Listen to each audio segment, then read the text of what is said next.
I don't even want to do the other thing that every single radio personality and print columnist is doing, and doing the whole Mount Rushmore of quarterback. I don't want to do that. Yeah. I have one question for you, and then we'll get into the actual retirement and all that. Peyton or Brady? I got to go with Manning. And I mean, it's not just... Oh, wow. That blew me away. No, I mean, the real reason is it's not just what he did. I mean, first of all, you have to look at what he did for the Indianapolis Colts, right? I mean, does Lucas Oil Field even exist without Peyton Manning? Probably not. Who were they when he arrived? Not very good. You'd say the same thing about Tom Brady, though. Well, that's true. I mean, but I'd say he's had a longer tenure with his head coach, sure. And really what sells it for me is, and now this is sort of wishy-washy, but off the field, ever since Peyton left Tennessee, and it's sort of coming back into the media now, what he's done, in the community and just how he carries himself, even in losses a lot of times, willing to answer questions. Brady's more curt, and he's sort of taken on the Belichick motto of dealing with the press at times. It sells the deal. I mean, he's a great player, one of the best quarterbacks ever. What number, I don't know today. But up there, top 5 in my opinion, at worst top 7. And he can sell a group of people, a city, on being involved in your team. I like him. I'm shocked because we have had this discussion before, obviously before the Super Bowl and before this year, and you've always said Tom Brady. Yeah. Well, I mean, here's the thing about Tom Brady. You got him low. I mean, he had limited pressure. Right. You have to consider Good Peyton point. Manning was the number 1 pick and really never let anyone down when it came to his performance. You know what I mean? Like, except for those 2 Super Bowls. Well, yeah, he lost Super Bowls, but Tom Brady's lost 2 too. But he's won 4. Yeah, he has. And Manning's won 2 too. But you're the guy who's always putting the emphasis on the rings. Well, yeah. I mean, he's won 2. I don't know what you want me to say. You asked who I would pick, because for me, it's just more than performance on the field. You have to get along with the person. It's like I don't even know you, You James. know, I mean, a lot of it probably is because Peyton Manning's leaving. I'm sort of sentimental about the sheriff leaving the league. I don't feel like I'll be that way when Tom Brady retires. So to me, that indicates in my brain there's something more in my heart, in my brain, and whatever it is. Maybe it's just the mass media conglomerate that Peyton Manning's built, and it actually is working even on me, a so-called objective person.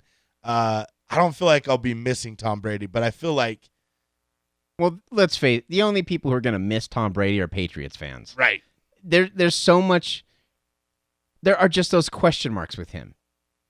And the whole cheating thing, whether he did it or whether it seriously affected his performance or not, I mean, he won a Super Bowl after this whole thing went down. Right.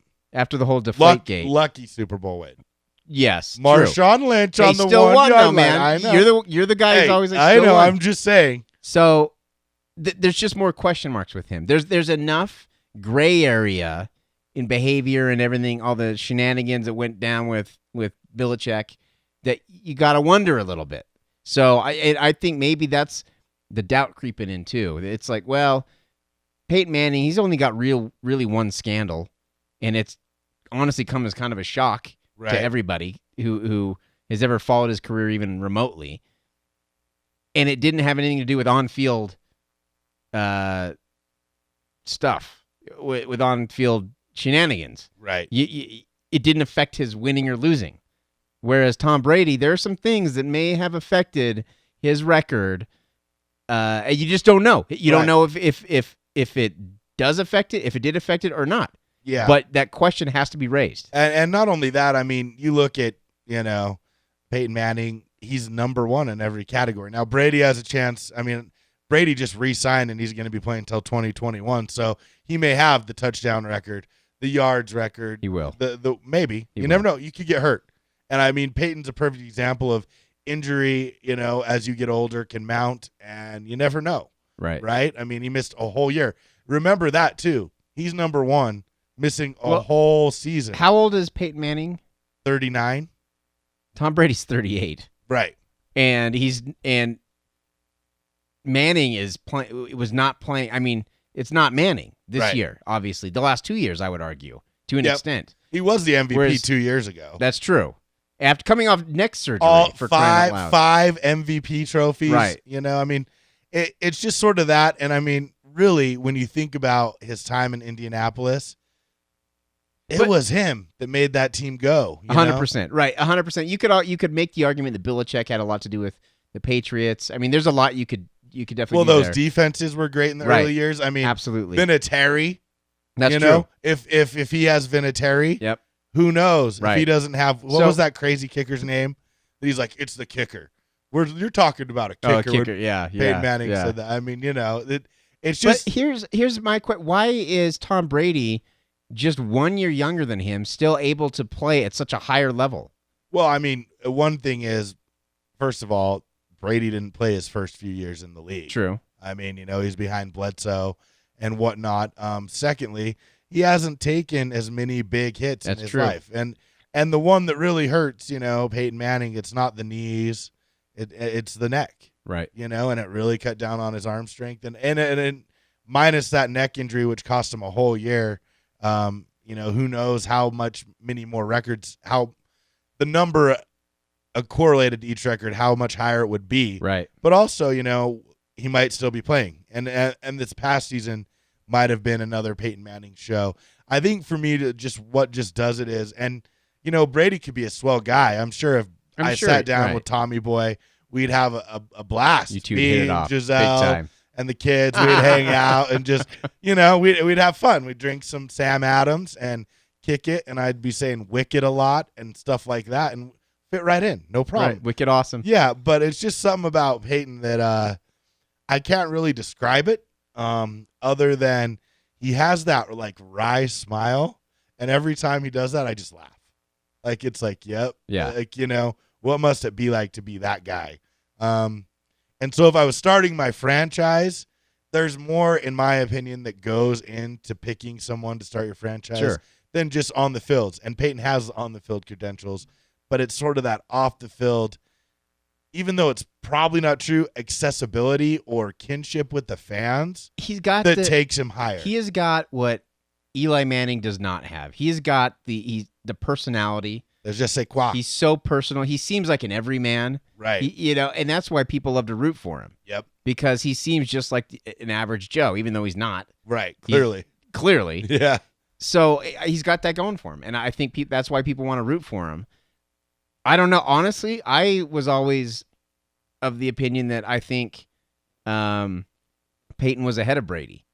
But after this last year, I don't know. I'm not so sure anymore. I don't know why. Maybe it's just kind of the what have you done for me lately type of thing. And his recent performances have been subpar, pretty bad actually. And maybe that's clouding my judgment. Maybe I need some time to let the smoke settle a little bit and the dust settle and look back on his career as a whole. But I got to give Brady the edge. And honestly, I'm going to use your typical argument. He's got more rings. Got a better percentage in the Super Bowl. You're a funny guy. You're a funny guy. But keep in mind, Manning wouldn't have won this Super Bowl if he didn't have a stellar defense. Well, I mean, you can say that about almost all You're of right. Brady's championships. You're right. You exactly. realize That's my you point. realize That's my the good point exactly. fortune that Brady had with Woodson, the tuck rule. Yes. Vinatieri kicking what is like the most epic field Right. goal in NFL playoff history in the snow from 40 yards with 30-mile-an-hour wind in his face, and he knocks it down. You're kind of proving my point though. Is that you could say all this about Brady and you're absolutely 100% correct, but you can also say that about Peyton Manning in this. I mean, where would he be without Reggie Wayne? Well, I mean, here's the real question, right? How much, I mean, if you look at receivers when Peyton Manning's come in, look at Stokely, right? Right. I mean, he was and made a lot of money and was a pretty good receiver, and I would guess 2 Pro Bowls with Peyton Manning, not much after. Look at Demaryius Thomas. Look at the guy who left. It's Demaryius Thomas and Demaryius something else who left for Jacksonville. Made a boatload of money. I mean, I think, Marvin Harrison in the Hall of Fame. Is he in the Hall of Fame with maybe there's 2 or 3 quarterbacks, I mean, right. His ability to play call at the line of scrimmage is revolutionary in that sense in the modern era. I mean, sure, Tom Brady is performing really well right now, and I don't think it can be disputed he's playing better than Peyton Manning last season. Right. But do coaches allow, right, these great players, these gifted players, the ability to do sort of non-huddle calls at the line of scrimmage and give them that flexibility and freedom? You got to earn that Peyton trust. Manning doesn't exist. Well, Joe Montana didn't have it. And, I mean, he's one of the greatest But quarterbacks. Johnny Unitas did. Well, yeah, a little bit, but not to the degree, right? We're talking very simplistically he did that. I mean, he was audibling from a pass to a run. They have 7 plays they can audible to. I mean, he's really allowed a flexibility for quarterbacks if you're cerebral, right? Right. To be and do something more special and more significant. And I mean, I don't think you can understate that. And I don't think the NFL will ever fully appreciate that impact on the game that Peyton had. Whereas I don't think you can say that for Tom Brady because he came after. Okay, yeah, that makes sense. The impact on the game. Okay, that makes sense. Definitely. He kind of revolutionized the way quarterbacks play the game. I mean, truth be told, I'm not even sure if the Indianapolis Colts would be in Indianapolis if it wasn't for Peyton Manning. But no, that's a very, very valid argument. I mean, sure. So there's a lot of things he did, not only for Indianapolis, but then the NFL. Are we talking who is the more important quarterback for their team or the better player? Well, you asked me who for football in general. You asked me who I the way I interpret your question is who would you take? Okay. And I would take Peyton. As for a total franchise package, what he can bring to you, the community, the team, and a city. I mean, I think, and not only that, a league, right? I mean, that's true. He's the complete package. He's a golden boy. He is. He's the golden boy. He's one of those guys who is in a very unique situation where he was drafted once, storied career out of Tennessee, and didn't really disappoint at all. Right. You know, I mean, it's hard to do. Living with that pressure is difficult. That's why you see a lot of number ones who can't do it. I mean, it's like LeBron. Right. He's done it as well. You know, it's a hard role to play. Tom Brady sort of had a comeuppance, if you will, and will always have that chip on his shoulder. Yep. I mean, that chip can keep you going a long time, and I think Tom Brady that's probably part of his surliness towards the media, where him and Belichick can grasp onto that. Well, dude, you were the seventh round. Right. I took you, dude. Let's chill out. If you like that video, don't forget to subscribe. You can also click on the Dog and Deuce logo to be taken to our website. We also got a couple videos up. If you're football inclined, check out the Taysom Hill Tanner Mangum debate. If you like the round ball, please click on Andrew Bogut Jakob Pertl. Thanks. We'll see you next time.